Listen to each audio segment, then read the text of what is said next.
ഭദ്രം കർണേഭിः ശൃണുയാമ ദേവാः ഭദ്രം പശ്യേമാക്ഷഭിർയജത്രാः സ്ഥിരൈരംഗൈസ്തുഷ്ടവാംസസ്തനൂഭിർव्यसेम देवहितं यदायुः स्वस्ति न इन्द्रो वृद्धश्रवाः स्वस्ति न पूषा विश्ववेदाः स्वस्ति नस्तार्क्ष्यो अरिष्टनेमि स्वस्ति नो बृहस्पतिर्दधातु ओम शांति शांति शांति। ओम तपश्रद्धेये ह्युपवसन्त्यरण्ये शान्ता विद्वांसो भैक्ष्यचर्यां चरन्तः सूर्यद्वारेण ते विरजा प्रयान्ति यत्रामृतः स पुरुषो ह्यव्ययात्मा। ये यावराणो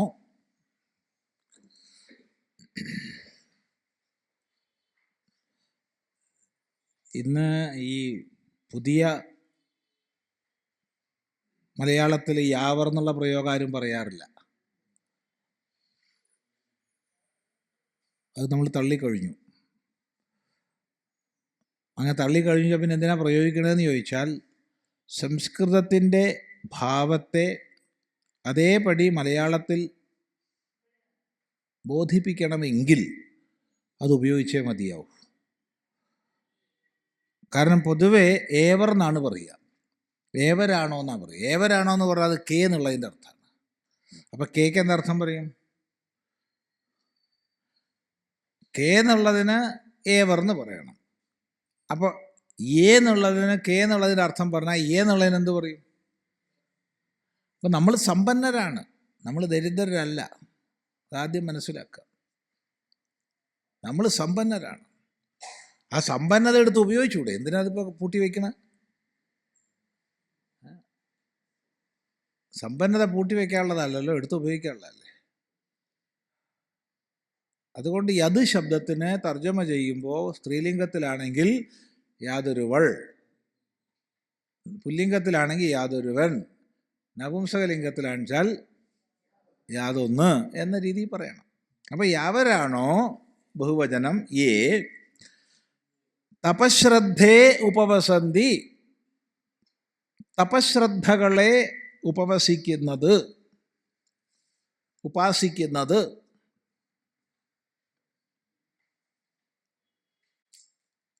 തപസ്സും ശ്രദ്ധയും. തപസ് എന്നുള്ളത് വളരെ വിപുലമായ സംജ്ഞയാണ്. ശുദ്ധീകരണത്തിന്, സംശോധനത്തിന് ചെയ്യുന്ന എല്ലാ ചര്യകളും തപസ്സാണ്. ഇനി കുറച്ചും കൂടി നമ്മൾ ചിന്തിച്ചാൽ, മനസ്സിൻ്റെയും ഇന്ദ്രിയങ്ങളുടെയും ഏകാഗ്രത സമ്പാദനത്തിന് എന്ത് ചെയ്യുന്നുണ്ടോ അതൊക്കെ തപസ്സാണ്. മനസ്സശ്ചേന്ദ്രിയാണാം ച ഹൈകാഗ്ര്യം പരമം തപഃ എന്ന് മഹാഭാരതത്തിൽ പറഞ്ഞതിനെ ഭഗവാൻ ഭാഷ്യകാരൻ തന്നെ പല സന്ദർഭങ്ങളിൽ ഉദ്ധരിക്കുന്നുണ്ട്. അപ്പോൾ മനസ്സശ്ചേന്ദ്രിയാണാം ച, മനസ്സിൻ്റെയും ഇന്ദ്രിയങ്ങളുടെയും ഹൈകാഗ്ര്യം, ഏകാഗ്രതയെ നേടുക എന്നുള്ളതാണ് തപസ്. ആ തപസ്സിനെ തന്നെ നമുക്ക് ശാരീരികം, വാചികം, മാനസികം എന്നൊക്കെ തരംതിരിക്കാം. ഇത് വളരെ വിശദമായി ഗീതയിൽ ചർച്ച ചെയ്യുന്നു, വളരെ വിശദമായിട്ട്. ദേവദ്വിജ ഗുരു പ്രാജ്ഞ പൂജനം ശൗചമാർജവം ബ്രഹ്മചര്യം അഹിംസാ ച ശാരീരം തപ ഉച്യതേ. മനഃപ്രസാദ സൗമ്യത്വം മൗനമാത്മവിനിഗ്രഹ ഭാവസംശുദ്ധിരീതി ഇത്യേതത് തപോ മാനസമുച്യതേ. അനുദ്വേഗകരം വാക്യം സത്യം പ്രിയഹിതം ചയ സ്വാധ്യായ അഭ്യസനം ചൈവ വാങ്മയം തപ ഉച്യതേ എന്ന് ശരീരം കൊണ്ട് ചെയ്യേണ്ട, മനസ്സുകൊണ്ട് ചെയ്യേണ്ട, വാക്കുകൊണ്ട് ചെയ്യേണ്ട തപസ്സുകളെ വേർതിരിച്ച് പറയുന്നു. ഇതൊക്കെ നമുക്ക് എല്ലാവർക്കും ജീവിതത്തിൽ ചെയ്യാവുന്നതാണ്.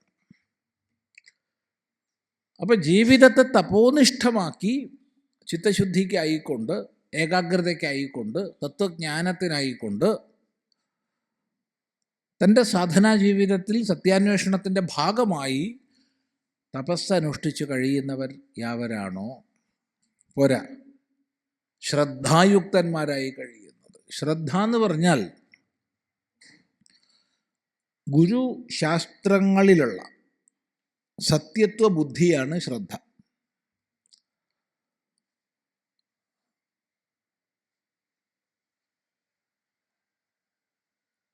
ഗുരുവാക്യത്തിലും ശാസ്ത്രവാക്യത്തിലുമുള്ള സത്യത്വ ബുദ്ധി. കൃതാർത്ഥന്മാരായ ഋഷീശ്വരന്മാർ എന്ത് പറഞ്ഞോ അതെല്ലാം അഹൈതുകമായ കൃപ കൊണ്ട്, സ്നേഹം കൊണ്ട്, കാരുണ്യം കൊണ്ട് മാത്രം പറഞ്ഞതാണ്. അതുകൊണ്ട് അവരെന്ത് പറഞ്ഞോ അത് അസത്യമല്ല, അത് സ്വാനുഭവത്തിൽ നിന്ന് അവർ ദൃഢമായി പറഞ്ഞതാണ്, അതുകൊണ്ട് അത് സത്യമാണ്. അതുപോലെ ഗുരുനാഥൻ കൃതാർത്ഥനാണ്. കൃതാർത്ഥനായ ഗുരുനാഥന് മറ്റെന്തിനെങ്കിലും വേണ്ടി ഉപദേശിക്കേണ്ട ആവശ്യമില്ല. അപ്പം എന്ത് ഉപദേശിക്കുന്നുണ്ടോ അത് ശരിയാണ് എന്ന സത്യത്വ ബുദ്ധി, അതാണ് ശ്രദ്ധ. ഈ ശ്രദ്ധയോടുകൂടി ശ്രവിക്കണം. ശ്രവിച്ചു കഴിഞ്ഞാൽ യുക്തി വിചാരം ചെയ്യണം.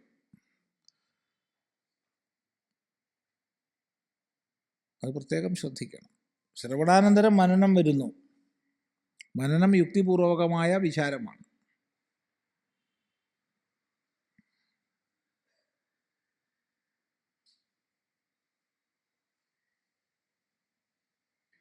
അങ്ങനെ ശ്രദ്ധായുക്തമായി തപസ്സനുഷ്ഠിച്ചുകൊണ്ട് യാവരാണോ കഴിയുന്നത്, തപസ്സികളാണ്, ശ്രദ്ധാന്വിതരാണ്.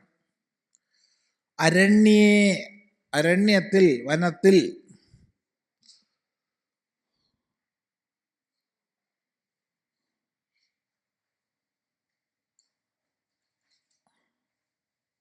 അവിടെ വനത്തിൽ എന്ന് പറഞ്ഞത് കൊണ്ട് നമ്മൾ എന്താ മനസ്സിലാക്കേണ്ടത്?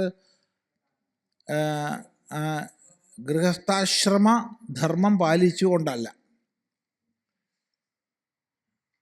ഗാർഹസ്ഥ്യത്തെ വിട്ടിട്ട് എന്ന് പറയണം.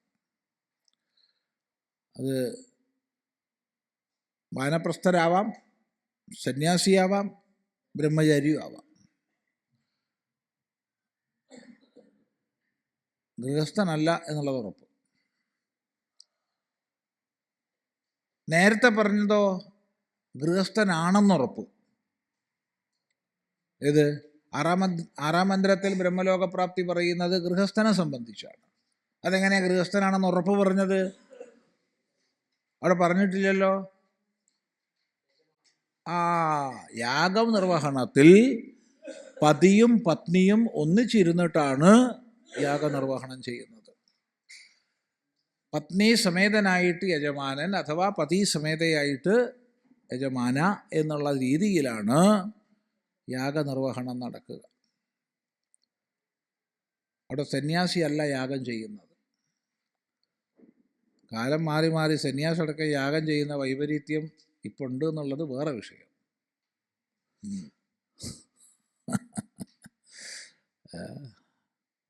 എന്തൊക്കെയാ ചെയ്യണമെന്ന് ആർക്കും, ചെയ്യണവർക്കും അറിയില്ല, ചെയ്യിപ്പിക്കണവർക്കും അറിയില്ല. ഒരാൾ സ്നേഹമായിട്ട് വിളിച്ചിട്ടൊരു കാര്യം പറഞ്ഞു വെച്ചാൽ എനിക്ക് പറ്റാത്തത് എനിക്ക് പറ്റില്ല പറയണ്ടേ? അറിയില്ല വേണ്ടേ? അതെ, സ്വാമി മോളെ കല്യാണത്തിനൊന്ന് വന്നിട്ട്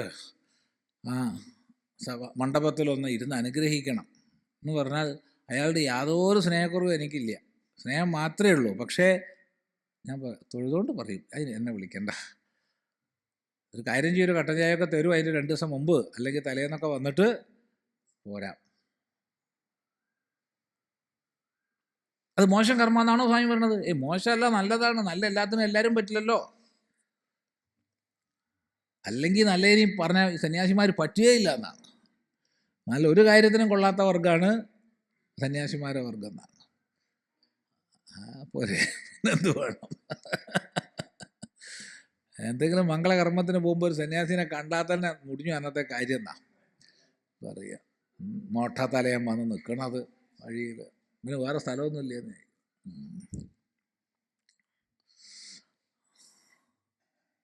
ഇതൊന്നും ആരും വാച്യാർത്ഥത്തിൽ എടുക്കരുതേ. ശരി. അപ്പോൾ ഓരോന്നിനും അധികാരികളുണ്ട്.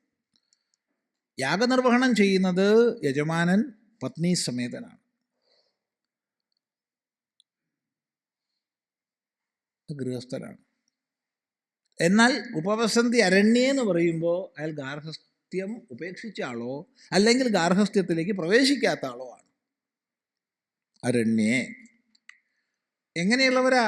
ശാന്താഹ, ശാന്തന്മാർ, ശമിച്ച വൃത്തിയോടൊത്തവർ, ശമിച്ചവർ, അടങ്ങിയവർ, ഇരുത്തം വന്നവർ ആണ് ശാന്തന്മാർ. ഇരുത്തം വന്നവർ, ശമിച്ചവർ.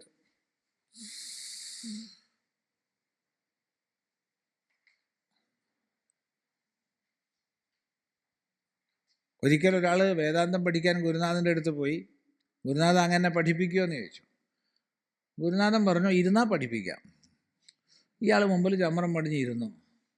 മണിക്കൂറുകളും ദിവസങ്ങളും കഴിഞ്ഞു, ഗുരു കൊണ്ടുവന്നില്ല. ഗുരുവല്ല ഇരുന്നാൽ അതെ ഇരുന്നാൽ പഠിപ്പിക്കാം. ഞാൻ ഇരുന്നിട്ട് കുറേ ദിവസമായല്ലോ. ഇല്ല, ഇരുന്നാൽ പഠിപ്പിക്കാം, അത്രയേ ഉള്ളൂ. ഇരിക്കണ്ടേ? ഇരുന്നിട്ടില്ലല്ലോ. 90 ഡിഗ്രി ഇരിക്കുന്നുണ്ട്. നല്ല സമം കായ ശിരോഗ്രീവം ധാരയന്ന ജലം സ്ഥിര, അങ്ങനെയൊക്കെ ഇരിക്കുന്നുണ്ട്. അതുകൊണ്ട് കാര്യമില്ല. ഇരുത്തം വന്നാൽ വേദാന്തം പഠിക്കാം. ശാന്താഹ, ശാന്തന്മാർ.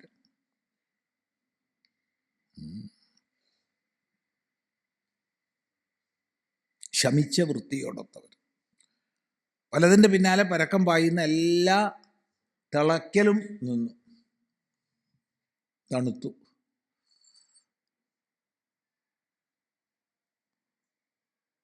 ശാന്താഹ. വിദ്വാംസഹ, വിദ്വാൻമാരാണ്, ശാസ്ത്രം പഠിച്ചവരാണ്, വേദം അഭ്യസിച്ചവരാണ്, വേദജ്ഞന്മാരാണ്.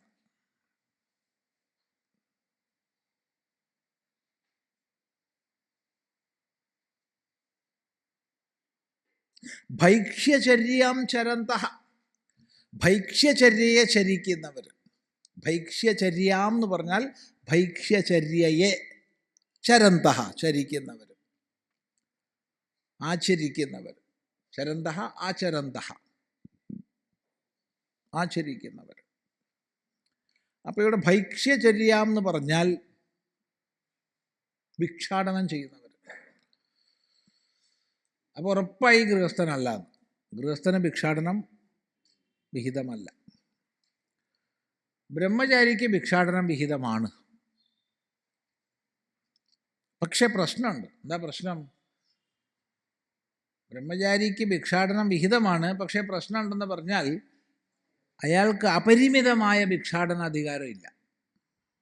പരിമിതമായ ഭിക്ഷാടനാധികാരമേ ഉള്ളൂ. അതായത് എവിടെ നിന്നാണോ ഭിക്ഷ സ്വീകരിക്കുന്നത് അവർ ആചാരശുദ്ധിയുള്ളവരാണ്. അവർ വീട്ടിൽ ഗൃഹത്തിൽ ശുദ്ധി പാലിക്കുന്നവരാണെന്ന് അറിഞ്ഞിട്ടേ ഭിക്ഷ എടുക്കാൻ പാടുള്ളൂ. എല്ലായിടത്തും പോയിട്ട് പരക്കെ ഭിക്ഷ എടുക്കാൻ ബ്രഹ്മചാരിക്ക് അധികാരമില്ല. എന്നാൽ അപരിമിതമായ ഭിക്ഷാധികാരം എന്ന് പറഞ്ഞാൽ സന്യാസമാണ്. സന്യാസിയെ സംബന്ധിച്ച് പൂർണ്ണ ഭിക്ഷാധികാരമാണ്. ചില സ്ഥലത്തൊക്കെ ബോർഡ് കാണാം, ഭിക്ഷാടന നിരോധിത മേഖല എന്ന്. പല സ്ഥലത്തും ഉണ്ട്. ഞങ്ങളെ കാര്യം പോക്ക.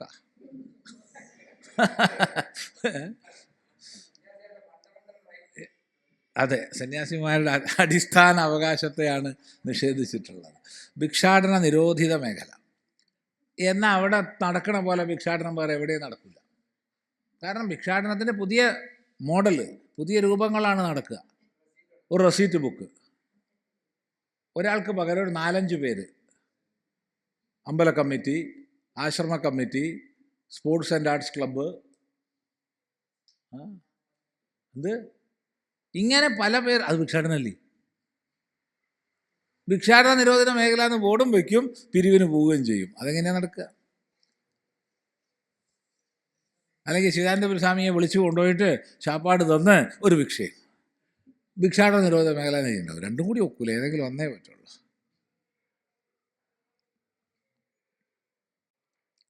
അപ്പോൾ സന്യാസിയെ സംബന്ധിച്ച് ചതുർഷു വർണ്ണേഷു ഭൈക്ഷ്യചര്യം ആചരേത്. ഭിക്ഷാചര്യം പൂർണ്ണ അധികാരമാണ് അവിടെ. ചതുർഷു വർണ്ണേഷു ഭൈക്ഷ്യമാചരേത്.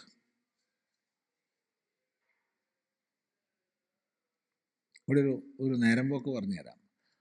കാര്യം പറയാൻ തന്നെ നേരമില്ല, പിന്നെ നേരം പോക്ക് പറഞ്ഞാലോ. പക്ഷെ ഇത് മനസ്സിലാക്കണം, മനസ്സിലാക്കിയേ മതിയാവും.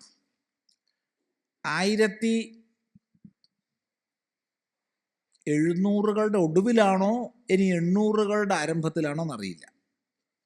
എന്തായാലും 1800കളുടെ ആരംഭത്തിലാണ്, ഉറപ്പ്. അവിടെ നിങ്ങട്ടല്ല. ഈ പിന്നീടാണ് അച്ചടിയിൽ മെറ്റാലിക്കായിട്ടുള്ള അച്ച് വരുന്നത്. കല്ലച്ചിലുപയോഗിച്ച് അച്ചടിച്ച ഒരു പുസ്തകം, നല്ല വലിയ ലിപിയാണ്, നമ്മൾ കണ്ടിട്ടുണ്ട്, വായിച്ചിട്ടുണ്ട്. അതിൽ സന്യാസോപനിഷത്തിൽ ചതുർഷു വർണ്ണേഷു ഭൈക്ഷ്യമാചരേത്, 4 വർണ്ണങ്ങളിൽ ഭിക്ഷ എടുക്കണം. കാലം മാറി. ഇപ്പോൾ അതേ പുസ്തകം നമ്മൾ വാങ്ങി വായിച്ചാൽ ത്രിഷു വർണ്ണേഷു ഭൈക്ഷ്യമാചരേത്, 3 വർണ്ണങ്ങളിൽ ഭിക്ഷാടനം ചെയ്യണം എന്നാണ്. നേരിട്ട് അറിയുന്നത് മാത്രമേ പറയുന്നുള്ളൂ. അത് പ്രാചീനമായി 4 വർണ്ണങ്ങളിൽ ഭിക്ഷാടനം ചെയ്യണമെന്ന് പറഞ്ഞത് 3 വർണ്ണങ്ങളിൽ ഭിക്ഷാടനം ചെയ്യണമെന്നായി ചുരുങ്ങിയത്, ഒതുങ്ങിയത് കഴിഞ്ഞ ഒരു 2 ശതകങ്ങളെ കൊണ്ടാണ്. ബ്രിട്ടീഷുകാരുടെ ഇവിടത്തെ ആധിപത്യത്തിന് ശേഷം വന്നതാണ് ആ തിരുത്തലുകളൊക്കെ. അതാണ് പറഞ്ഞത്, നമുക്ക് എന്തൊക്കെ ഇന്ന് മിഥ്യാധാരണകളുണ്ടോ ജാതി സംബന്ധമായി, ഉച്ചനീചത്വങ്ങൾ തുടങ്ങിയവ ഒക്കെ ഈ കാലഘട്ടത്തിൽ വന്നതാണ്, നമ്മളെ ഭിന്നിപ്പിക്കാൻ വേണ്ടി. ഡിവൈഡ് ആൻഡ് റൂൾ എന്നുള്ള അവരുടെ തന്ത്രത്തിൻ്റെ ഭാഗമാണ്. അത് ഇഷ്ടം പോലെ എഴുതി കൊടുക്കാൻ, ചില്ലിക്കാശ് കിട്ടിയാൽ എഴുതി കൊടുക്കാൻ സംസ്കൃത വിദ്വാൻമാർ ഉണ്ടായി. അപ്പോൾ സന്യാസിയെ സംബന്ധിച്ച് ബ്രാഹ്മണ, ക്ഷത്രിയ, വൈശ്യ, ശൂദ്ര ഭേദമില്ലാതെ എല്ലാവരുടെ അടുത്തും ഭിക്ഷയ്ക്ക് പോകാൻ അധികാരമുണ്ട് എന്ന് പറഞ്ഞത് ഒതുക്കി ത്രൈവർണികന്മാരുടെ അടുത്ത് മാത്രമേ, പൂണൂലിട്ടവരുടെ മാത്രമേ ഭിക്ഷാടനത്തിന് പോകാൻ പാടുള്ളൂ എന്നാക്കി തീർത്തു. ഇത് പ്രാചീനമാണോ? അല്ല, സമീപകാലത്ത് വന്നതാണ്.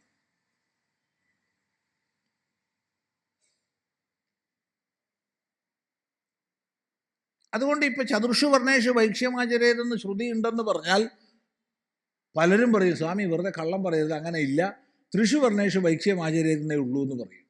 കാരണം ഇന്ന് കിട്ടുന്ന പുസ്തകങ്ങളിൽ അതേ ഉള്ളൂ. ഒരു മൂലകൃതിയിൽ മാറ്റം വരുത്തുന്നത് അക്ഷന്തവ്യമായ ഒരു അപരാധമാണ്, അക്ഷന്തവ്യമാണത്.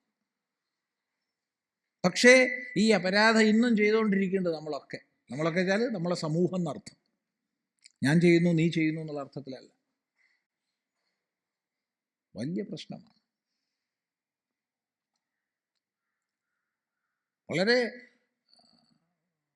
വളരെ ശ്രദ്ധേയമായൊരു ദൃഷ്ടാന്തം പറഞ്ഞുതരാം. അത് വേദാന്ത, ഇത് നമ്മളെ ചർച്ചാ വിഷയം മാറിപ്പോവാണ്, പക്ഷെ നിങ്ങൾ മനസ്സിലാക്കേണ്ടതാണ്. കേരളത്തിലെ ഈ പറഞ്ഞ അന്ധകാരാവൃതമായി തീർത്ത ഒരു കാലഘട്ടം ഉണ്ടല്ലോ,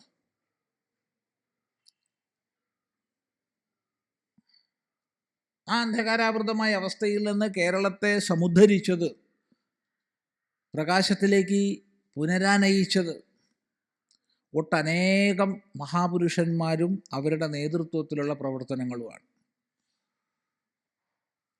എത്ര പേരുടെ പേര് പറഞ്ഞാലും തീരൂല അത്, കാരണം വിട്ടുപോകും. പിന്നെയും നമ്മൾ പ്രധാനപ്പെട്ട പലരെയും പേര് നമ്മൾ പറയും. ഇപ്പോൾ അയ്യാ വൈകുണ്ഠസ്വാമികളെന്നോ, തൈക്കാട്ട് അയ്യാവെന്നോ, ചട്ടമ്പി സ്വാമി തിരുവടികളെന്നോ, ശ്രീനാരായണ ഗുരുദേവനെന്നോ, ശുഭാനന്ദ ഗുരുദേവനെന്നോ, സദാനന്ദ സ്വാമികളെന്നോ, നിർമ്മലാനന്ദ സ്വാമികളെന്നോ, ബ്രഹ്മാനന്ദ ശിവയോഗി എന്നോ, രാമാനന്ദ സ്വാമികളെന്നോ, പണ്ഡിറ്റ് കറുപ്പനെന്നോ, അങ്ങനെ നമ്മളൊരു ഒരു ശ്രേണി നമ്മൾ എന്തായാലും പറയും. വേലായുധം പണിക്കർ, അങ്ങനെ മന്നം, അങ്ങനെ വരും. ഈ മഹാത്മാക്കള് വേദജ്ഞന്മാരും വേദജ്ഞന്മാരുടെ ഉപദേശത്താൽ പ്രേരിതരായവരുമായിരുന്നു. അവരാണ് അന്ധകാരാവൃതമായൊരവസ്ഥയിൽ നിന്ന് കേരളീയ സമൂഹത്തെ ഒരു പുതുവെളിച്ചത്തിലേക്ക് നയിച്ചവർ.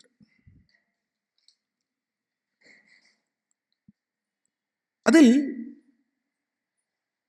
ഒരു പ്രസ്ഥാനം എന്ന രീതിയിൽ ആദ്യം രൂപീകരിക്കപ്പെടുന്നത്, അതിനു മുമ്പ് പ്രസ്ഥാന പരിശ്രമങ്ങൾ നടന്നിട്ടില്ല എന്ന് പറയുന്നില്ല, അതിനു മുമ്പ് പ്രസ്ഥാന പരിശ്രമങ്ങൾ നടന്നിട്ടുണ്ട്, എങ്കിലും ഇന്ന് നിലനിൽക്കുന്ന അല്ലെങ്കിൽ പിൽക്കാലത്ത് സ്വാധീനം ചെയ്ത പ്രസ്ഥാനങ്ങളിൽ ആദ്യത്തേത് SNDP ആണ്. 1903. അതിനു മുമ്പ് പരിശ്രമങ്ങൾ നടന്നിട്ടുണ്ട്, ഇല്ല എന്ന് പറയുന്നില്ല. തിരുവനന്തപുരം കേന്ദ്രമാക്കി നായർ യൂത്ത് ബെനിവലൻസ്, അങ്ങനെ എന്തോന്ന് പേര് കൃത്യം ഓർമ്മയില്ല, രൂപീകരിക്കാനുള്ള പരിശ്രമം 1800കളുടെ ഒടുവിലുണ്ടായിരുന്നു. പക്ഷെ അത് പൂർണ്ണമായില്ല. പിന്നീട് തീർത്ഥപാദ പരമഹംസ സ്വാമികളുടെ നേതൃത്വത്തിൽ ഒരു പരിശ്രമം ഉണ്ടായിരുന്നു നായർ യുവാക്കളെ സംഘടിപ്പിക്കാൻ വേണ്ടി.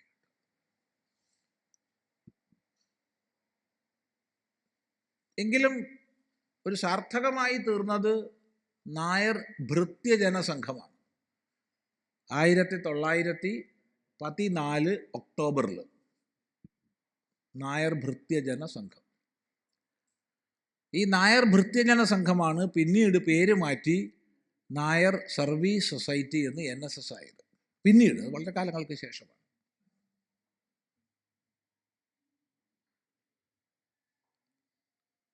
അത് ഈ NSSൻ്റെ പലരും NSS ഉദ്ഘാടനം ചെയ്യപ്പെട്ടത് 1914 ഒക്ടോബറിൽ മന്നത്തിൻ്റെ അമ്മ ഭദ്രദീപം കൊളുത്തിക്കൊണ്ടാണ് ഉദ്ഘാടനം ചെയ്തതെന്നാണ് പൊതുവെ എല്ലാവരും പറയുക. പൊതുവെ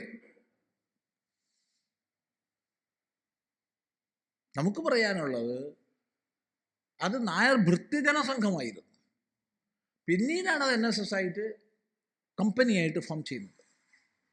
കമ്പനീസ് ആക്ട് അനുസരിച്ച് കമ്പനിയായിട്ട് ഫോം ചെയ്യുന്നത് പിന്നീടാണ്. NSS കമ്പനിയാണ്.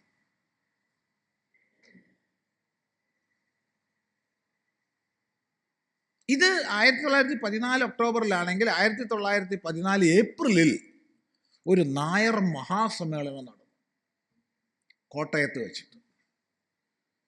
1914 ഏപ്രിൽ, അതായത് നായർ ഭൃത്യജന സംഘം മന്നത്തിൻ്റെ നേതൃത്വത്തിൽ രൂപീകരിക്കുന്നതിനും മാസങ്ങൾക്ക് മുമ്പ്.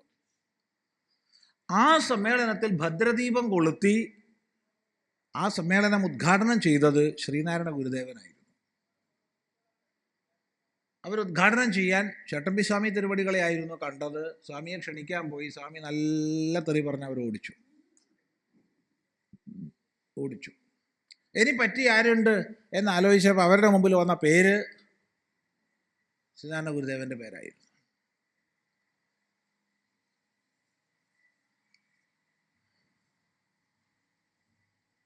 അങ്ങനെയാണ് ഗുരുദേവനെ ക്ഷണിക്കുന്നതും സന്തോഷമായി ഗുരുദേവൻ സ്വീകരിക്കുന്നതും. 2 ദിവസം ആ സമ്മേളനത്തിൽ ഗുരുദേവൻ പങ്കെടുത്തു. 2 ദിവസമാണ് സമ്മേളനം. 2 ദിവസം പൂർണ്ണമായി പങ്കെടുത്തു. 1-ാം ദിവസം സ്റ്റേജിലിരുന്നു, 2-ാം ദിവസം സദസ്സിലിരുന്നു.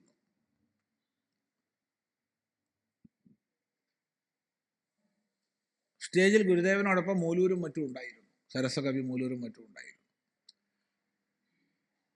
ഇതിന് ഇത്രയൊക്കെ പറഞ്ഞതെന്ന് ചോദിച്ചാൽ,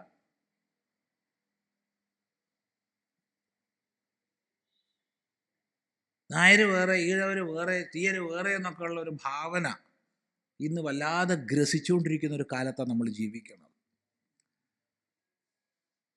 ഗുരുദേവനാണ് ഏറ്റവും വലിയ നായർ സമ്മേളനം ആദ്യം ഉദ്ഘാടനം ചെയ്തത്. ഇത് ചരിത്രത്തിൽ ആവർത്തിച്ച് പറഞ്ഞാൽ മഹിമ ഉണ്ടതിന്. അതുകൊണ്ട് ചിദാനന്ദപുരി സ്വാമിയെ പോലുള്ളവർ പറഞ്ഞുകൊണ്ടിരിക്കും. മറ്റവൻ എന്ത് കണക്കാക്കുമെന്ന് നമ്മൾ നോക്കില്ല. പക്ഷേ ഒരാൾ ചോദിക്കുകയാണ്, സ്വാമി ഇത് സ്വാമി ഉണ്ടാക്കിയ കഥയാണോ? ഇത് സ്വാമി ഉണ്ടാക്കിയ കഥയാണോ? അല്ല. വിദ്വത് വരിഷ്ഠനായിരുന്ന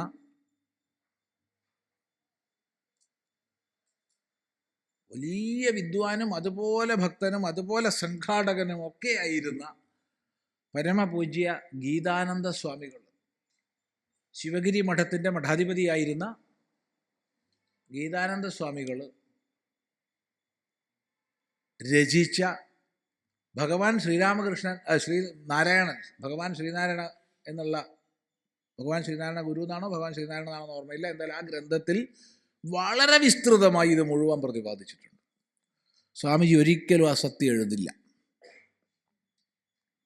ശരി, ഇത് വെച്ചിട്ടാണ് ചിദാനന്ദപുരി സ്വാമി പറയണത്, ഇനി നിങ്ങൾ പോയി ആ പുസ്തകം മേടിക്കുക. ആ പുസ്തകത്തിൽ ആദ്യം മുതൽ അവസാനം വരെ അരിച്ചു പെറുക്കി വായിക്കുക. ഇങ്ങനെ സംഭവം കാണില്ല.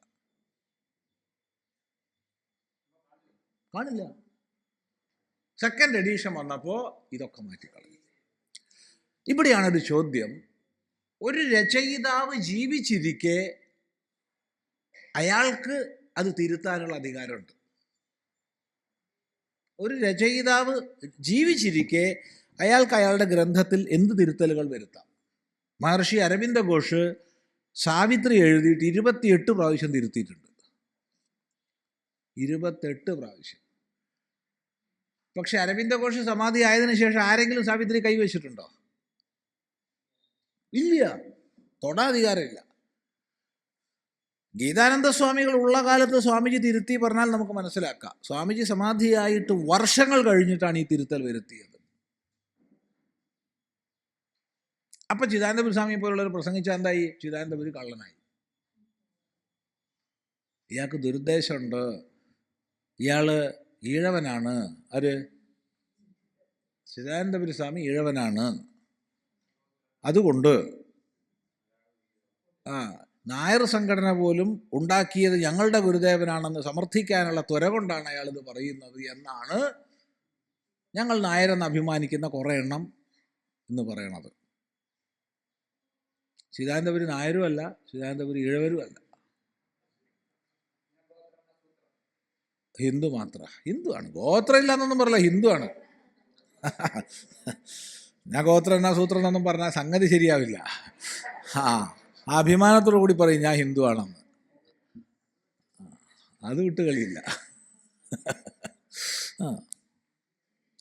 ഇത് വലിയ വിഷമം പിടിച്ച പരിപാടിയായിരുന്നു. ഇങ്ങനെ എത്ര നടന്നു. ഓരോ സംഘടനയിൽ പറയുമ്പോൾ ആരെങ്കിലും വിമർശിക്കാൻ തോന്നും. ഇത് വിമർശിക്കുകയല്ല, നമുക്ക് ചരിത്രപരമായൊരു സത്യസന്ധത നമ്മൾ പുലർത്തണം. എപ്പോഴും നമുക്ക് ഏറ്റവും ആവശ്യമുള്ളതാണ് ബൗദ്ധികമായ സത്യസന്ധത. ബൗദ്ധികമായ സത്യസന്ധത ഒരിക്കലും കൈവിടരുത്. ഇപ്പം നമ്മൾ കൊച്ചു കുട്ടീനോട്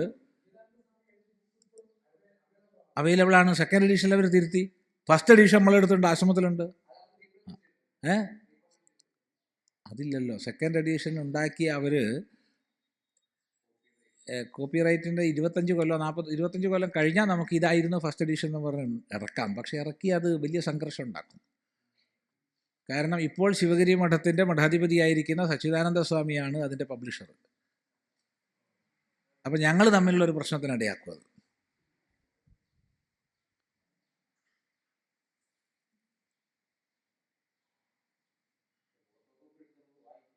വായിക്കാം, അത് അത്ര മതി. അപ്പം അതുകൊണ്ട് വലിയ പ്രശ്നമാണ്. അതൊക്കെ വലിയ വിഷമാണ്.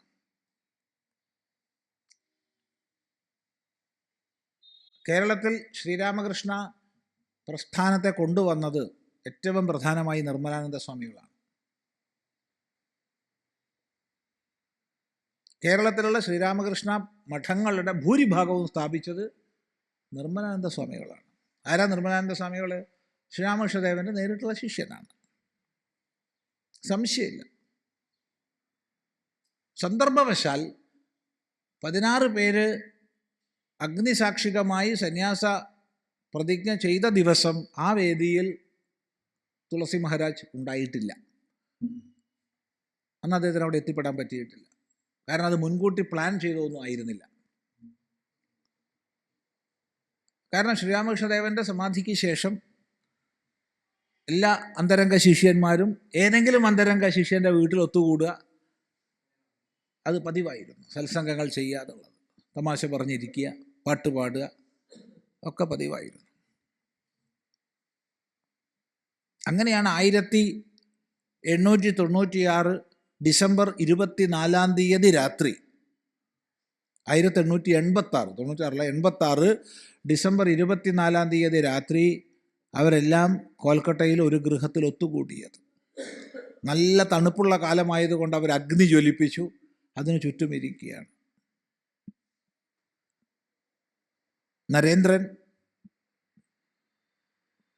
ചില ഉപനിഷത്തുക്കളും ചില വൈദിക ചർച്ചകളും ചെയ്തു. അനന്തരം ബൈബിളിലെ പുതിയ നിയമമെടുത്ത് പാരായണം ചെയ്തു. യേശുദേവൻ്റെ ഓരോ വാക്കുകളും വ്യാഖ്യാനിച്ചുകൊണ്ടിരുന്നു. നമുക്കും ഇതുപോലെ ത്യാഗനിഷ്ഠമായൊരു ജീവിതം നയിക്കണം, ഒരു സന്യാസി സംഘമായി നമുക്ക് രൂപീകരിക്കണം എന്ന ആശയം മുന്നോട്ട് വെച്ചു. എന്നാൽ പിന്നെ ഇപ്പം തന്നെ ആയിക്കളയാം എന്നായി. അവരുടെ കൂട്ടത്തിൽ വിരജാഹോമത്തിൻ്റെ വിധാനമെല്ലാം അറിയുന്ന ആളായിരുന്നു ഹരി. അങ്ങനെ അവിടെ ആ ചൂട് കിട്ടാൻ വേണ്ടിയിട്ടുണ്ടാക്കിയ അഗ്നി, അത് വിരജാഹോമ മന്ത്രങ്ങളെ കൊണ്ട് അവിടെ വെച്ചിട്ടാണ് അവർ സന്യാസം സ്വീകരിക്കുന്നത്. ഹരി സ്വാമി തുരീയാനന്ദയായി, നരേന്ദ്രൻ സ്വാമി വിവിധിഷാനന്ദയായി. വിവേകാനന്ദനല്ല, വിവേകാനന്ദ എന്നുള്ള പേര് പിന്നീടാണ് സ്വീകരിക്കുന്നത്. അങ്ങനെ ഓരോരുത്തർ 16 പേരും പേര് സ്വീകരിച്ചു സന്യാസിമാരായി സ്വയം. പിന്നീട് നരേന്ദ്രനാണ്, അതായത് വിവേകാനന്ദ സ്വാമി എന്ന് പറഞ്ഞാൽ ശരിയല്ല, വിവിധിഷാനന്ദ സ്വാമികളാണ് തുളസി മഹാരാജന് നിർമ്മലാനന്ദ എന്നുള്ള പേര് കൊടുക്കുന്നത്. ഏതായാലും അദ്ദേഹത്തിൻ്റെ പ്രഭാവം അത്ര വലുതായിരുന്നു. ദക്ഷിണ ഭാരതത്തിലെ പ്രധാനപ്പെട്ട കേന്ദ്രങ്ങളൊക്കെ നിർമ്മലാനന്ദ സ്വാമികളുടെ ത്യാഗത്തിൻ്റെ ഫലമാണ്. അതങ്ങ് നെട്ടയം മുതൽ, തിരുവനന്തപുരത്ത് നെട്ടയം മുതൽ കൊയിലാണ്ടി വരെ ഉണ്ട്. സന്ദർഭവശാൽ എന്ന് മാത്രമല്ല, ഇന്നും നിലനിൽക്കുന്ന ഏറ്റവും പഴയ ആധ്യാത്മിക മാസികയാണ് പ്രബുദ്ധ കേരളം. 1920കളുടെ 30കളുടെ പ്രബുദ്ധ കേരളം എടുത്ത് നിങ്ങൾ 3-ാമത്തെ പേജ് വായിച്ചു നോക്കൂ. അവിടെ മുകളിൽ കാണാം വിവേകാനന്ദ നിർമ്മലാനന്ദാഭ്യാം നമാന്ന്. സംശയം ആർക്കെങ്കിലും ഉണ്ടെങ്കിൽ പറയാം, എതിർപ്പുണ്ടെങ്കിൽ പറയാം. ഓരോ 3-ാം പേജിൻ്റെ മുകളിലുണ്ട് വിവേകാനന്ദ നിർമ്മലാനന്ദാഭ്യാം നമ. അത്ര പോലും നിർമ്മലാനന്ദ സ്വാമിക്ക് പ്രഭാവവും പ്രാധാന്യവും ഉണ്ടായിരുന്നു. ക്രമേണ അഭിപ്രായ വ്യത്യാസങ്ങൾ വന്നു. ആ അഭിപ്രായ വ്യത്യാസം കേസായി. ആ കേസ് സുപ്രീം കോർട്ട് വരെ എത്തി. അന്ന് സുപ്രീം കോർട്ട് കൊൽക്കട്ടയിലാണ്. സുപ്രീം കോടതി വിധിച്ചു, നിർമ്മലാനന്ദ സ്വാമി വ്യക്തിഗതമായി സ്ഥാപിച്ചതെല്ലാം ഒരു പ്രത്യേക സംഘടനയായി നിർമ്മലാനന്ദ സ്വാമിയുടെ കീഴിൽ നിലനിൽക്കുക, അല്ലാതെ ആ കാലഘട്ടത്തിൽ രാമകൃഷ്ണ മഠത്തിൻ്റെ അധികാരികളായവർ വന്ന് ഉദ്ഘാടനം ചെയ്തതും അവരുടെ പ്രഭാവം കൊണ്ട് വളർന്നതുമായതൊക്കെ മിഷനും വിട്ടുകൊടുക്കുക. അങ്ങനെ രണ്ടായി. ഇതിന് ശേഷം ഒരു പ്രബുദ്ധ കേരളത്തിലും വിവേകാനന്ദ നിർമ്മലാനന്ദാഭ്യാം നമാന്ന് വന്നിട്ടില്ല. പല സ്ഥലത്തും നിർമ്മലാനന്ദ സ്വാമിയെക്കുറിച്ചുള്ള റെഫറൻസുകൾ ലിറ്ററേച്ചറിൽ നിന്ന് എടുത്തു മാറ്റി. സ്വാമിജിയുടെ പേരിലുണ്ടായിരുന്ന ഫൗണ്ടേഷൻ സ്റ്റോണുകൾ നീക്കം ചെയ്തു.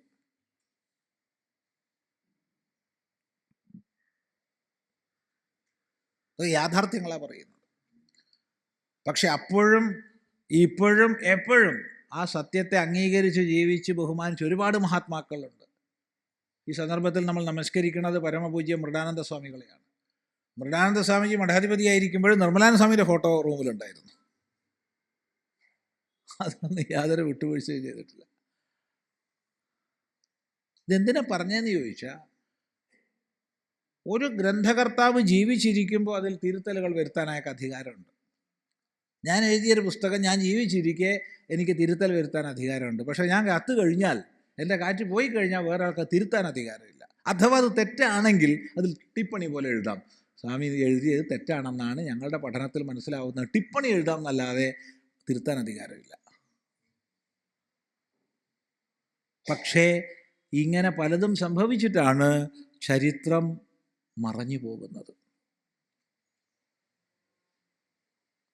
ചരിത്രം മറഞ്ഞു പോകുന്നു. പലപ്പോഴും നമ്മൾ പല നീക്കുപോക്കിനും വേണ്ടി പലതും ചെയ്യും.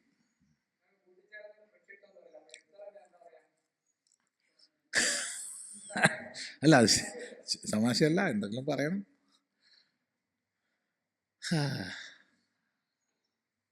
അപ്പം അതുകൊണ്ട് ചതുർഷു വർണ്ണേഷു വൈക്ഷ്യമാചരേ എന്ന് പറഞ്ഞപ്പോഴാണ് ഇതൊക്കെ പറഞ്ഞത്. കാരണം ഇന്നിപ്പോൾ അത് കേട്ടിട്ട് സന്യാസോപനിഷത്ത് ഇത് വായിച്ചു നോക്കിയിട്ട് സ്വാമി കള്ളം പറഞ്ഞല്ലോ, ത്രിഷു വർണ്ണേഷു എന്നല്ലേ അതിലുള്ളൂ എന്ന് നിങ്ങൾ പറയരുത്. ചതുർഷു വർണ്ണേഷു തന്നെയാണ്.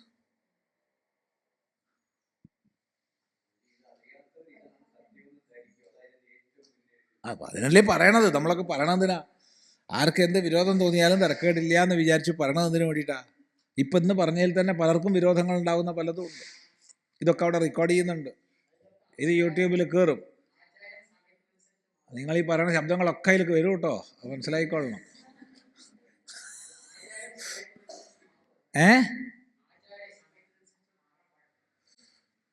അതൊരു പ്രധാന വിഷയമാണ്. ആചാരം സമയത്തിനനുസരിച്ച് മാറാൻ പാടുണ്ടോ എന്ന് ചോദിച്ചാൽ, സ്മൃതികൾ ദേശകാലങ്ങൾക്കനുസരിച്ച് മാറാം. ശ്രുതി ഒരു കാലഘട്ടത്തിലും മാറില്ല. അപ്പോൾ സ്മൃത്യുക്തങ്ങളായ ആചാരങ്ങൾ കാലത്തിനനുസരിച്ച് മാറണം. മാറിയില്ലെങ്കിൽ ഒരു സമൂഹം നശിച്ചു പോകും. കാലത്തിനനുസരിച്ച് പരിവർത്തനം ഉൾക്കൊള്ളാൻ കഴിയാത്ത ഒരു സമൂഹവും ലോകത്ത് നിലനിൽക്കില്ല. ഒരു സമൂഹവും. അതുകൊണ്ടാണ് നമ്മുടെ ഋഷീശ്വരന്മാർ ശാശ്വത സത്യങ്ങളെ ശ്രുതിയായും ദേശകാലങ്ങൾക്കനുസരിച്ച് മാറേണ്ടുന്നതിനെ സ്മൃതിയായും തിരിച്ചു തന്നത്. എന്തൊരു ബുദ്ധിയാണ് നോക്കുക അവരുടെ. ശരി, ഇരിക്കട്ടെ. അപ്പം ഭൈക്ഷ്യചര്യാം എന്ന് പറഞ്ഞുകൊണ്ടാണ് ഈ പറഞ്ഞതൊക്കെ. എന്ത് കാരണവശാലും അത് ഗൃഹസ്ഥന്മാരല്ല. നേരത്തെ പറഞ്ഞത് ഗൃഹസ്ഥന്മാരാണ്. അപ്പം ഗൃഹസ്ഥന്മാർക്ക് കർമ്മങ്ങളിലൂടെ ബ്രഹ്മലോക പര്യന്തം എത്താം, അല്ലാത്തവർക്ക് ഉപാസനയിലൂടെ ബ്രഹ്മലോക പര്യന്തം എത്താം. രണ്ടുപേരും പരമാവധി എത്തിച്ചേരുന്നത് ബ്രഹ്മലോകം വരെയാണ്. അത് വളരെ ശ്രേഷ്ഠമാണ്, എളുപ്പമല്ല. ഒന്ന് വായിച്ചു നോക്കൂ. തപശ്രദ്ധേയേ ഉപവസന്ത്യരണ്യേ, എളുപ്പമാണോ? അല്ല. ശാന്താഹ, ഒട്ടും എളുപ്പമല്ല അല്ലേ? ശാന്താഹ. വിദ്വാംസഹ, ഒട്ടും എളുപ്പമല്ല. ഭൈക്ഷ്യചര്യാം ചരന്തഹ, ഒട്ടും എളുപ്പമല്ല. ശരി, അതെന്താ അങ്ങനെ പറഞ്ഞേ? നോക്കൂ, തപസ് ശ്രദ്ധ അനുഷ്ഠിക്കുക എന്നുള്ളത് എളുപ്പമാണോ? അല്ല, ഒരിക്കലും അല്ല. എപ്പോൾ വേണമെങ്കിലും വീണ്ടും പോകാം. അതിനേക്കാൾ കഠിനമാണ് അരണ്യത്തിൽ ഉപവസിക്കുക എന്നുള്ളത്. ഇവിടുന്ന് പറയും ഇത് അരണ്യമൊക്കെ നല്ല സുഖാട്ടോ, പോയി നല്ല തണുപ്പല്ലേ, കാട്ടിൽ പോയി ഇരുന്നാൽ അപ്പോഴാണ്ടാവുക കരടി വരുന്നുണ്ടാവും, കടുവ വരുന്നുണ്ടാവും, സിംഹമുണ്ടാവും. ഇന്നത്തെ കാലം അല്ല പറയണത്, താത്വികമായി പറയുകയാണ്. ഇന്നത്തെ കാലത്ത് പ്രായോഗികമാണോന്ന് ചോദിച്ചാൽ അതാണ് പ്രശ്നം. ഇന്നിപ്പോൾ ഫോറസ്റ്റുകാർ കേട്ടില്ല, വലിയ പ്രശ്നമാണ്. അതുകൊണ്ട് തന്നെ നമുക്ക് എത്ര മഹാത്മാക്കൾ നാളത്തേക്ക് ഉണ്ടാവും എന്നുള്ളതും ചിന്തിക്കേണ്ടതാണ്. നിങ്ങളുടെ മുമ്പിലിപ്പോൾ ചിദാനന്ദപുരസ്വാമി ഇങ്ങനെയൊക്കെ പറയുന്നുണ്ടെങ്കിൽ ഒരു കാലത്ത് കാട്ടിൽ കഴിഞ്ഞതിൻ്റെ ഫലം മാത്രമാണ് അത്.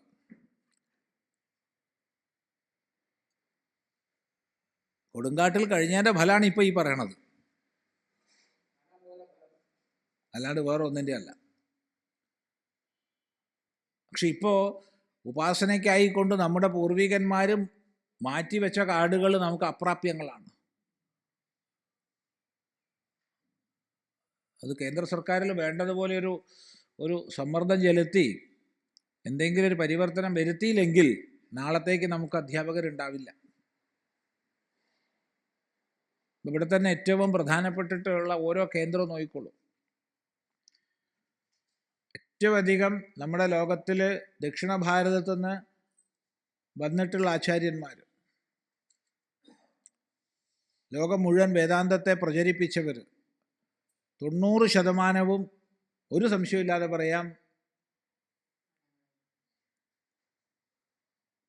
മൂകാംബികയെ ചുറ്റിപ്പറ്റിയിട്ടുള്ള, വിശേഷിച്ച് കൊടജാദ്രിയിൽ തപസ് ചെയ്തവരാണ്. അത് കാശികാനന്ദഗിരി സ്വാമികളായാലും കൊള്ളാം, രാംദാസ് സ്വാമികളായാലും കൊള്ളാം, ആരായാലും കൊള്ളാം. പക്ഷെ ഇന്ന് അവിടെ നമുക്ക് പോയി വരാനല്ലാതെ അവിടെ താമസിക്കാൻ പറ്റില്ല. കാട്ടിൽ താമസിക്കാൻ അനുവാദമില്ല. കേരളത്തിലെ സമൃദ്ധമായ മാന്ത്രിക പാരമ്പര്യമുണ്ട്. സമൃദ്ധമായ മാന്ത്രിക പാരമ്പര്യം. അങ്ങനെയുള്ള മാന്ത്രിക പാരമ്പര്യത്തിൻ്റെ പ്രധാനപ്പെട്ട കേന്ദ്രം ഈ പാലക്കാട് ജില്ലയാണ്. കല്ലടിക്കോടൻ മലകൾ. ഇന്ന് കല്ലടിക്കോട് ഒരാൾക്ക് താമസിക്കാൻ അനുവാദമില്ല കാട്ടിൽ. മലബാര സമ്പ്രദായത്തിൻ്റെയും മറ്റും സൂക്ഷ്മ ഉപാസന കേന്ദ്രങ്ങൾ തമിഴ്നാടിൻ്റെ കേരളത്തോട് ചേർന്ന വനപ്രദേശങ്ങളിലാണ്.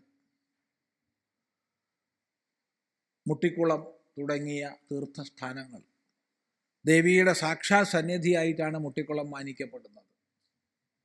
ഇന്ന് മനുഷ്യന്മാർക്ക് അങ്ങോട്ട് കയറാൻ അനുവാദം ഇല്ല. ശരിയാണ്, റിസർവ് ഫോറസ്റ്റ് സംരക്ഷിക്കണം.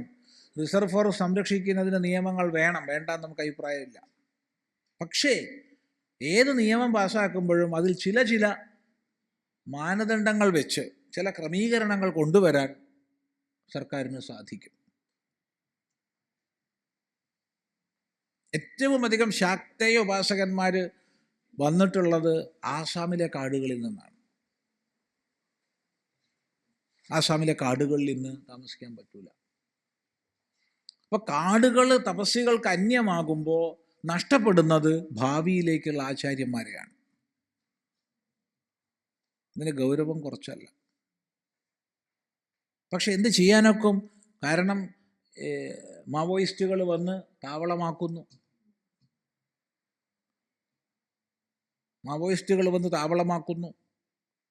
അതുപോലെ മറ്റ് അവിഹിതങ്ങളായ പല പ്രവർത്തനങ്ങളും ചെയ്യുന്ന കേന്ദ്രമാക്കുന്നു കാടുകളെ. വാഹനങ്ങളിൽ പോയിട്ട് കള്ളക്കടത്തിൻ്റെയും മറ്റും കേന്ദ്രമാക്കുന്നു. സുഖമായിട്ട് വ്യഭിചാരശാലകളാക്കുന്നു കാടുകൾ. അപ്പോൾ ഗവൺമെൻറ്റിന് ഇടപെടാതിരിക്കാൻ പറ്റില്ല. അപ്പോൾ ഗവൺമെൻറ് ചെയ്യുന്ന തെറ്റെന്ന് നമുക്ക് പറയാൻ പറ്റില്ല. പക്ഷേ ചില വ്യവസ്ഥകൾക്ക് വിധേയമായി ഈ പാരമ്പര്യത്തെ നിലനിർത്താൻ പരിശ്രമങ്ങൾ ഉണ്ടാവണം എന്നുള്ളതാണ് സാന്ദർഭികമായി പറയുന്നത്. അപ്പോൾ ഈ അരണ്യ ഉപവസന്തി എന്നൊക്കെ പറയണത് പറയാൻ എളുപ്പമാണ്. ഒരു മൂർഖം പാമ്പിനെ, രാജവെമ്പാലയെ കാണുമ്പോഴത്തേക്ക് തന്നെ ഓടും. പിന്നെയല്ലേ കരടിയൊക്കെ കണ്ടു കഴിഞ്ഞാൽ പിന്നെ അവിടെ ഇരിക്കുമോ? കടുവേനെ കണ്ടാൽ, സിംഹത്തിൻ്റെ മുരളിച്ച കേട്ടാൽ ഉറങ്ങുമോ? കേൾക്കട്ടെ.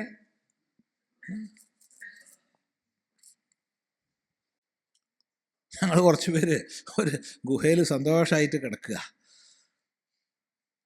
കുറേ പേരുണ്ട് സുഖമായിട്ട് സന്തോഷമായിട്ട്. അപ്പോൾ കൂട്ടത്തിലൊരാൾ, കോഴിക്കോട് നിന്ന് കൂടെ ഒരാൾ വന്നിട്ടുണ്ട്. ഈ പാവൻ രാത്രി എന്തോ ഉണർന്ന് ടോർച്ചടിച്ച് നോക്കിയപ്പോൾ ഒരു ഉഗ്ര പാമ്പുണ്ട് ഗുഹയിൽ. ഞങ്ങൾ കിടക്കുന്ന ഗുഹയിൽ തന്നെ ഒരു ഉഗ്ര ആളുണ്ട്. ഈ പാവം ഞെട്ടി പിടിച്ച് ഗുഹേൻ്റെ പുറത്തേക്ക്, ഞങ്ങളൊക്കെ ഗുഹയിൽ കിടക്കുക, ഇയാൾ പുറത്തേക്ക് ഇരുന്ന് ഈ ടോർച്ച് അടിച്ച് കഴിച്ചു കൂട്ടി. എന്നിട്ട് എന്നെ വിളിച്ചു, പാമ്പുണ്ട്. സന്തോഷം. അതാണ് വേറെന്താ സന്തോഷമല്ലാണ്ടത്? പാമ്പിൻ്റെ സ്ഥലത്തേക്ക് നമ്മൾ വന്നിട്ട് പാമ്പുണ്ട് എന്നുകൊണ്ട് അവനെ ഉപദ്രവിക്കുക. ആര് പറഞ്ഞു നിന്നോട് വരാൻ? അവൻ്റെ സ്ഥലമല്ലേ ഇത്? ചിന്തിച്ചു നോക്കൂ. അവരുടെ സ്ഥലത്തേക്ക് നമ്മൾ പോയിട്ട് നമ്മൾ പറയുക അവനുണ്ട്. അവനല്ലേ ഇങ്ങോട്ട് പറയേണ്ടത് മനുഷ്യനുണ്ടെന്ന്? എന്തൊരു കഷ്ടം അത്. ഞാൻ സുഖമായിട്ട് കിടത്തുറങ്ങി. ഞാൻ നോക്കിയപ്പോൾ നല്ല ഉഷാറൻ സാധന, നല്ല ഉഗ്രനാ. ഞാൻ സുഖമായിട്ട് ഉറങ്ങി. ഈ പാവൻ രാവിലെ തന്നെ കെട്ടിയും പൊട്ടാരും ബാഗും ഒക്കെ പാക്ക് ചെയ്ത് it is something really very bad എന്നും പറഞ്ഞ് അവിടുന്ന് പോന്നു. ആരെങ്കിലും പറഞ്ഞു അപ്പോൾ എളുപ്പമല്ല അതൊന്നും, എളുപ്പമെന്ന് വിചാരിക്കണ്ട.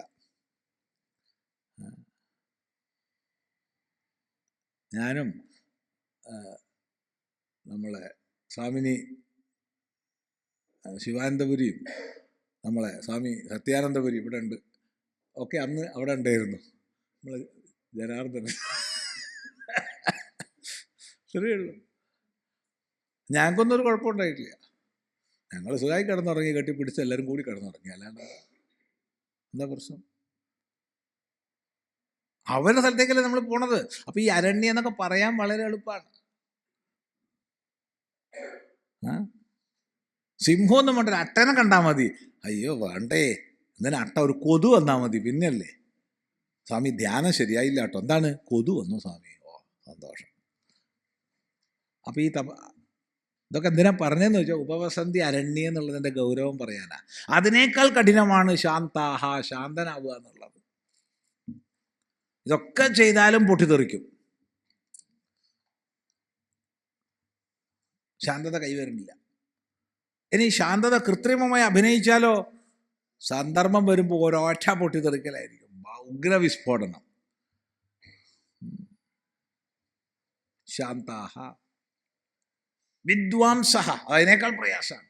ശാസ്ത്രത്തിൻ്റെ ശരിയായ മർമ്മം മനസ്സിലാക്കി എടുക്കുക എന്ന് പറഞ്ഞാൽ അതിനേക്കാൾ പ്രയാസം. ഓരോന്നും കൂടുതൽ കൂടുതൽ കഠിനമായി പറയണത് മനസ്സിലാവുണ്ടല്ലോ. വിദ്വാംസഹ, അതിനേക്കാൾ പ്രശ്നമാണ് ഭൈക്ഷ്യചര്യാം ചരന്തഹ, ഭിക്ഷാടനം ചെയ്യാന്ന്. അതെന്താ സ്വാമി, ഇത് വളരെ എളുപ്പമാണല്ലോ. എടേ നമ്മളിവിടെ ഇരുന്ന് വേദാന്തം ചർച്ച ചെയ്യുന്നുണ്ട്. ഇപ്പോൾ ചിദാനന്ദ സ്വാമി നല്ലോണം പറയുന്നുണ്ട്, ഞങ്ങൾ നല്ലോണം കേൾക്കുന്നുണ്ട്. എന്തുകൊണ്ടാ? ഇപ്പോൾ ഭക്ഷണം കിട്ടിയിട്ടുണ്ട്. 2, ഒരിടവേളയിൽ ചായയോ കാപ്പിയോ കിട്ടും. അത് കഴിഞ്ഞാൽ ഉച്ചയ്ക്ക് മണിയടിക്കും, അപ്പോൾ ഊണ് കിട്ടും ഉറപ്പ് നമുക്കുണ്ട്. എന്നിട്ട് ആ ടോപ്പ് വേദാന്തം ഇവിടുന്ന് ചർച്ചയും തർക്കവും വിതർക്കവും, അങ്ങനെയല്ല സ്വാമി, ഇങ്ങനെയാണ്, മറ്റതാണ് മറിച്ചതാണ്, ബ്രഹ്മമാണ് സ്വാമി, അങ്ങനെ ജീവാത്മാവിൻ്റെ തലത്തിലേക്കൊന്നും പോവരുത്, ആ പരമാത്മാവ് തന്നെയാണ് സ്വാമി, നീക്കുപോക്ക് ചെയ്യണോ, വലിയ അജാതവാദം ഒക്കെ പറയും. കാരണം ഇത് അവിടെ റെഡിയാണ്, അതുകൊണ്ടാണ്. അത് കഴിഞ്ഞാൽ നമ്മളെ വണ്ടിയുണ്ട്, കറക്റ്റായിട്ട് പെട്രോളുണ്ട്, സ്റ്റാർട്ട് ചെയ്താൽ അത് ഓടിക്കോളും, പോവും. അത്രയൊരു സെക്യൂരിറ്റി സോണിൽ ഇരുന്നു കൊണ്ടാണ് നമ്മളിതൊക്കെ ചർച്ച ചെയ്യുന്നത്. എന്നാൽ ഭിക്ഷാചര്യാം ചരന്ത എന്ന് പറഞ്ഞാൽ അടുത്ത നിമിഷം വെള്ളം കിട്ടുമെന്ന് ഉറപ്പുണ്ടോ? ഭക്ഷണം കിട്ടുമെന്ന് ഉറപ്പുണ്ടോ? എന്നാ ഭക്ഷണം കിട്ടുക? ഇത് പറയാൻ എളുപ്പമാണ്. ചിലപ്പോൾ ഒരുപാട് കിട്ടി വരും, അന്ന് മുഴുവൻ കഴിക്കാൻ പറ്റൂല, അതായത് ഏറ്റവും വലിയ സങ്കടം. കാരണം വയറ് പറയും മതിയെന്ന്. ചിലപ്പോൾ കിട്ടില്ല.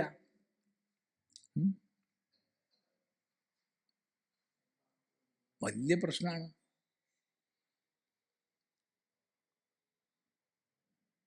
വലിയ പ്രശ്നമാണ്.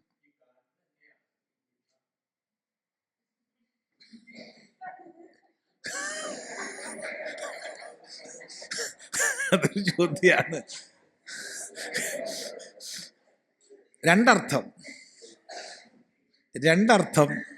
ഒന്ന്, സന്യാസിയാണെന്ന് കാണിക്കാൻ പ്രയോഗിച്ച വാക്യമാണ് ഭിക്ഷാചര്യാം ഭൈക്ഷ്യചര്യാം ചരന്തഹ എന്നുള്ളത്.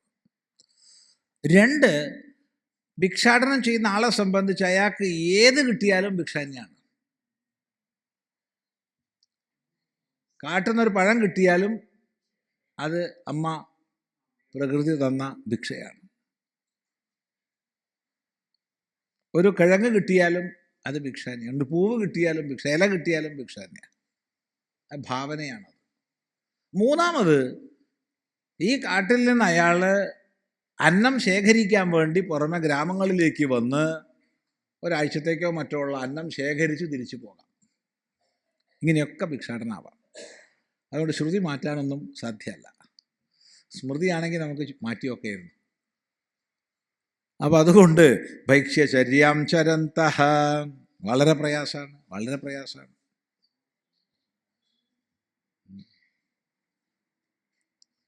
കിട്ടിയില്ല വെച്ചാൽ പ്രയാസം ഇല്ല കേട്ടോ.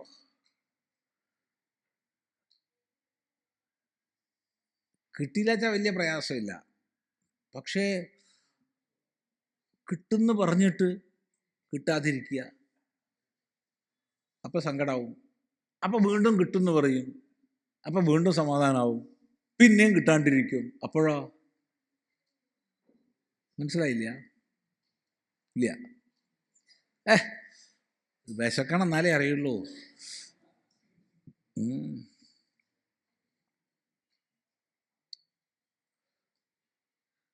അങ്ങനെ ടിക്കറ്റൊന്നും ഇല്ലാത്ത തീവണ്ടി യാത്ര ചെയ്ത് ഒരു സ്ഥലത്ത് എത്തിയതാണ്, മഹാരാഷ്ട്രയിൽ.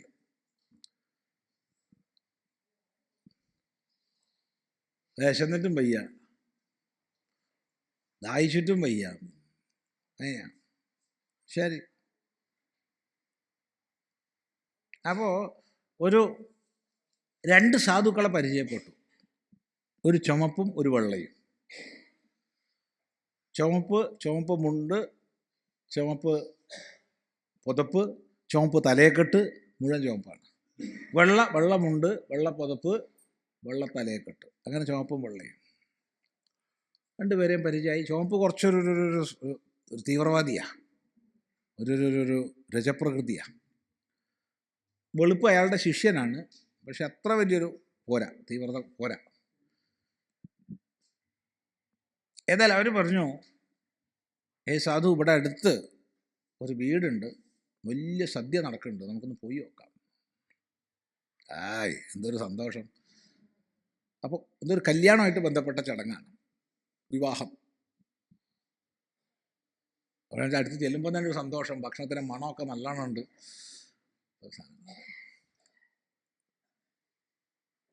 മഹാത്മാക്കൾ വന്നതിൽ വലിയ സന്തുഷ്ടരാണ്, അനുഗ്രഹീതരാണ് ഞങ്ങൾ.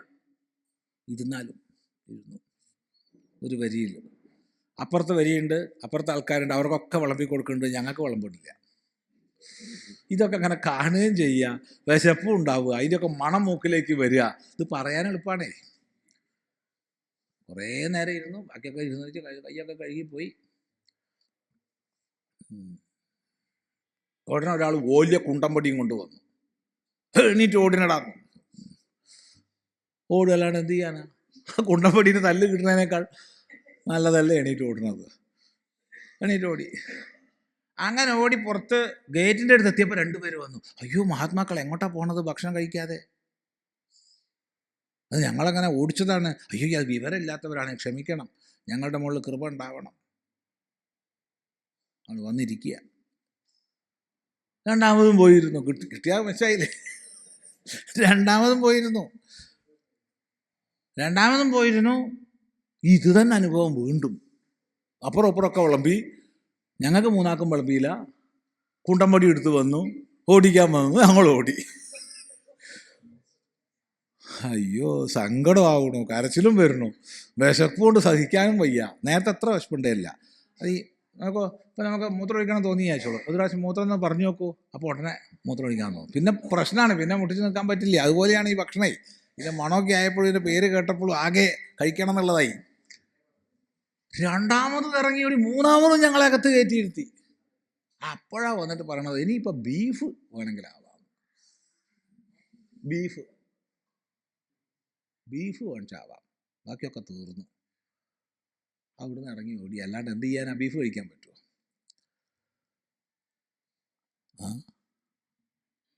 അത് ഒക്കെ നമ്മൾ മനസ്സിലാക്കേണ്ടത്. അപ്പം അതാണ് ഭിക്ഷ കിട്ടുന്നതിനേക്കാൾ സങ്കട. കിട്ടും എന്ന് പറഞ്ഞിട്ട് കിട്ടാതെ, കിട്ടും എന്ന് പറഞ്ഞിട്ട് കിട്ടും, ഒക്കെ വരുവേ. ഭിക്ഷാചര്യാഞ്ചരം എന്താ? മഹാരാഷ്ട്രയിൽ ഇത് മന്മാടാണോ മീറജാണോ എന്നറിയില്ല, എന്തായാലും ആ ഭാഗത്താണ്.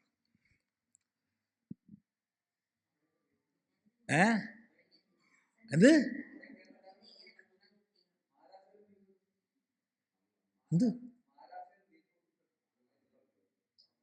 ബീഫില്ലാണ്ട് പിന്നെന്താ?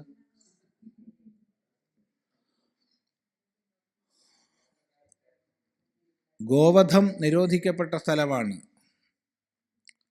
പശുക്കളെ ഒരിക്കലും ആരും മാംസം ഭക്ഷിക്കില്ല. ബീഫ് എന്ന് പറഞ്ഞാൽ പോത്ത്, മലയാളി കണക്കാക്കുന്ന ബീഫല്ല. മലയാളി ബീഫ് എന്ന് പറഞ്ഞാൽ ഗോമാതാവിനെ കൊന്നു തിന്നണതാണ് മലയാളീൻ്റെ ബീഫ്. ബീഫ്, പോത്ത്, എരുമ തുടങ്ങിയവയുടെ മാംസവും ബീഫിലാണ് പെടുക. അങ്ങനെയാണ് ഭാരതം ഏറ്റവും വലിയ ബീഫ് കയറ്റുമതിക്കാരനാവുന്നത്, അല്ലാണ്ട് പശുവല്ല.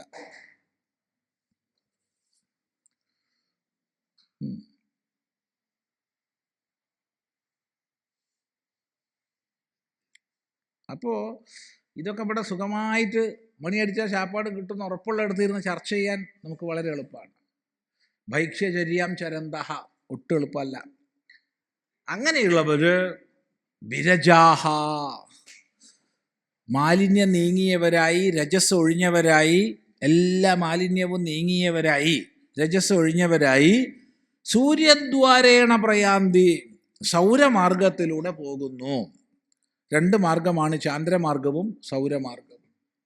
ചാന്ദ്രമാർഗം എന്നുള്ളത് സ്വർഗലോക പര്യന്തം പരമാവധി എത്താം, പുണ്യം ക്ഷയിച്ചാൽ തിരികെ വരാം, അത് പിതൃഗതിയാണ്. മറ്റത് സൗരമാർഗമാണ്, അഗ്നിഗതിയാണ്, അതിൻ്റെ ബ്രഹ്മലോകം വരെ എത്താം, ഉത്തരായണം. മറ്റത് ദക്ഷിണായനം. ചാന്ദ്രഗതി ദക്ഷിണായനം, സൂര്യഗതി ഉത്തരായണം. അപ്പോൾ ഉത്തരായണ വഴിയിലൂടെ സൂര്യദ്വാരേണ തേ വിരജാഹ പ്രയാന്തി, രജസ് ഒഴിഞ്ഞവരായി അവർ പോകുന്നു. എവിടെ? യത്ര, എവിടെയാണോ അമൃതഃ, അമൃതനിരിക്കണത്. ആരത്? ഹി അവ്യയാത്മാ, നാശരഹിതമായ ഭാവത്തോടു കൂടിയ ബ്രഹ്മാവ് അധിവസിക്കുന്ന ബ്രഹ്മലോകത്തിലേക്ക് അവർ എത്തുന്നു. അപ്പം ഇവിടെ ശ്രദ്ധിച്ചാൽ മനസ്സിലാവും, കർമാചരണത്തിലൂടെ ഗൃഹസ്ഥന്മാർക്ക് ബ്രഹ്മലോകഗതി നേരത്തെ പറഞ്ഞു, ഹേഹീതി തമാഹുദയ സുവർച്ചസ എന്നുള്ളത്. ഇവിടെ അത്യുത്കടമായ തപസ്സും ശ്രദ്ധയും ജ്ഞാനവും ഉപാസനാബലവും തത്ഫലമായി ശാന്തതയും വിദ്വത്തയും ഒക്കെയുള്ള സന്യാസിമാർക്കും അഥവാ ബ്രഹ്മചാരിമാർക്കും അഥവാ വാനപ്രസ്ഥികൾക്കും ബ്രഹ്മലോക പര്യന്തം ഗതിയുണ്ട്. ഇവർ കർമ്മങ്ങൾ ചെയ്യുന്നില്ലല്ലോ എന്ന് ചോദിച്ചാൽ ഇല്ല, പക്ഷെ ഇത്രയും ഉത്കൃഷ്ടമായ ജ്ഞാനവും വൈരാഗ്യവും ഇവർക്കുണ്ട്. ഈ ജ്ഞാനത്തിന് ബ്രഹ്മാത്മബോധം എന്നൊന്നും അർത്ഥം പറഞ്ഞേക്കരുത്. അങ്ങനെയാണെങ്കിൽ ഉപനിഷത്ത് പ്രസ്താവം ആവശ്യമില്ല. വ്യക്തമാണല്ലോ ചിന്തിക്കുന്നത്. ഇനിയാണ് ഉപനിഷത്തിൻ്റെ പ്രസ്താവം വരുന്നത്. അങ്ങനെ അധോഗതിയെ സംബന്ധിച്ചും സ്വർഗാദി ലോകങ്ങളെ സംബന്ധിച്ചും പരമാവധി ബ്രഹ്മലോകത്തെ സംബന്ധിച്ചും പറഞ്ഞു കഴിഞ്ഞു. ഇതിലേക്കുള്ള വഴികൾ അങ്ങേയറ്റം അധപ്പതിച്ച കർമ്മങ്ങൾ ചെയ്തുകൊണ്ട്, ഒന്ന് സൽക്കർമ്മങ്ങളെ ചെയ്ത്, യാഗാദി കർമ്മങ്ങളെ ചെയ്ത്, യജ്ഞങ്ങളെ ചെയ്ത് സത്യനിഷ്ഠ പാലിച്ച്, മറ്റൊന്ന് ഉപാസനയിലൂടെ, തപസ്സിലൂടെ, വൈരാഗ്യത്തിലൂടെ, ജ്ഞാനത്തിലൂടെ, മറ്റൊന്ന്. ഇങ്ങനെ അധപ്പതനത്തിൻ്റെ വഴിയെയും സ്വർഗാദി ലോകഗതിയെയും ബ്രഹ്മലോകഗതിയെയും പറഞ്ഞു.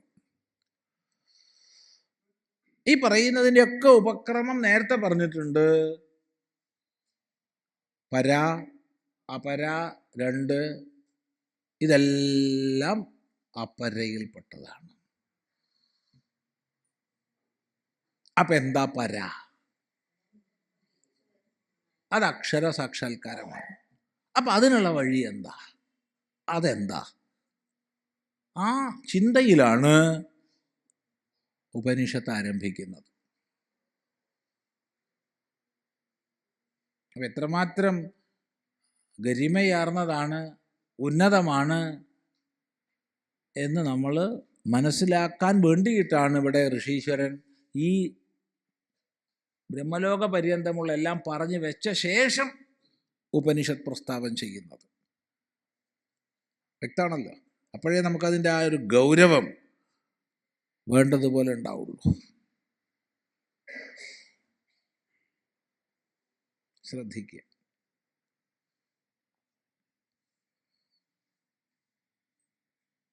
അവിടെയാണ് ഉപനിഷത്തിനെ പ്രസ്താവിക്കുന്നത്. അതെങ്ങനെ നോക്കൂ.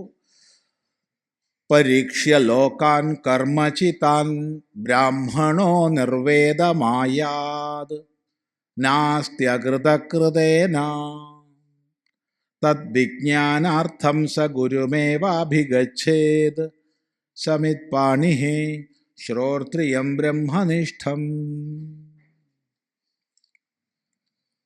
പരീക്ഷ്യ ലോകാൻ കർമ്മചിതാൻ ബ്രാഹ്മണോ നിർവേദമായാത് നാസ്ത്യകൃതഃ കൃതേന തദ്വിജ്ഞാനാർത്ഥം സ ഗുരുമേവാഭിഗച്ഛേത് സമിത്പാണിഃ ശ്രോത്രിയം ബ്രഹ്മനിഷ്ഠം.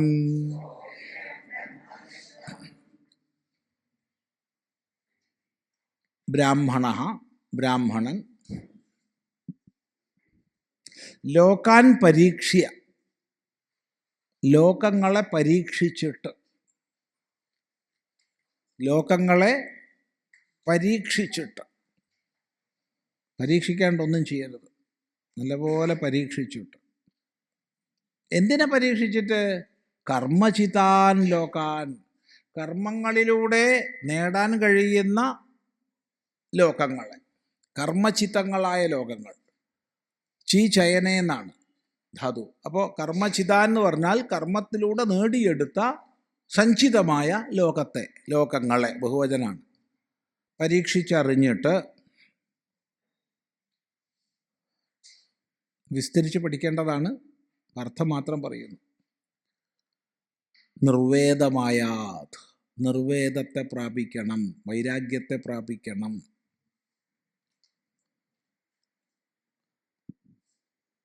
വിവേകത്തിൽ നിന്നായിരിക്കണം വൈരാഗ്യപ്രാപ്തി, പരീക്ഷണത്തിൽ നിന്നായിരിക്കണം വൈരാഗ്യപ്രാപ്തി. അത് ശ്രദ്ധിക്കുക. എന്താ വൈരാഗ്യത്തിൻ്റെ സ്വരൂപം? നാസ്തി അകൃതഃ കൃതേന. ഇതാണ് വൈരാഗ്യത്തിൻ്റെ സ്വരൂപം. കൃതമായതിനെ കൊണ്ട് അകൃതമായത് നേടാൻ കഴിയില്ല. ഓരോന്നും നമുക്ക് ചിന്തിക്കാം. ഇപ്പോൾ സാമാന്യ അർത്ഥം പറയുന്നു. ഇനിയിപ്പോൾ എന്താ ചെയ്യുക? കൃതമായതിനെ കൊണ്ട് അകൃതമായത് നേടാൻ കഴിയില്ല എന്ന് അറിഞ്ഞു കഴിഞ്ഞാൽ പിന്നെ എന്ത് ചെയ്യും? അകൃതമായതിന് എന്താ വഴി? അപ്പം പറയുന്നു തദ്വിജ്ഞാനാർത്ഥം, അതിനെ അറിയുന്നതിനായി കൊണ്ട് സഹ അവൻ ഗുരും ഏവ അഭിഗച്ഛേത്, ഗുരുവെ തന്നെ പ്രാപിക്കണം. അഥവാ ഗുരും അഭിഗച്ഛേത് ഏവ, ഗുരുവെ പ്രാപിക്കുക തന്നെ വേണം. രണ്ടർത്ഥ. ഒന്ന് ഗുരുവെ തന്നെ പ്രാപിക്കണം, രണ്ട് ഗുരുവെ പ്രാപിക്കുക തന്നെ വേണം. എങ്ങനെ? സമിത്പാണിഃ, കയ്യിൽ സമിധ ഏന്തിയിട്ട്. ആരെയാ പ്രാപിക്കണ്ടേ? ശ്രോത്രിയം ബ്രഹ്മനിഷ്ഠം, ശ്രോത്രിയനും ബ്രഹ്മനിഷ്ഠനുമായ ഗുരുവെ. ശ്രോത്രിയനെ അഥവാ ബ്രഹ്മനിഷ്ഠനെ, അങ്ങനെയുള്ള ഗുരുവെ പ്രാപിക്കണം. ഇതാണ് ഉപനിഷത്തിൻ്റെ ചർച്ച ആരംഭിക്കുന്ന മന്ത്രം. നമുക്ക് അല്പം കഴിഞ്ഞ് തുടരാം. ഓം ഭദ്രം കർണേഭിഃ ശൃണുയാമ ദേവാഃ, ഭദ്രം പശ്യേമാക്ഷഭിർയജത്രാഃ, സ്ഥിരൈരംഗൈസ്തുഷ്ടവാംസസ്തനൂഭിർവിഷേമ ദേവഹിതം യദായുഃ. സ്വസ്തി ന ഇന്ദ്രോ വൃദ്ധശ്രവാഃ, സ്വസ്തി ന പൂഷാ വിശ്വവേദാഃ, സ്വസ്തി നസ്താർക്ഷ്യോ അരിഷ്ടനേമി, സ്വസ്തി നോ ബൃഹസ്പതിർദധാതു. ഓം ശാന്തി ശാന്തി ശാന്തി.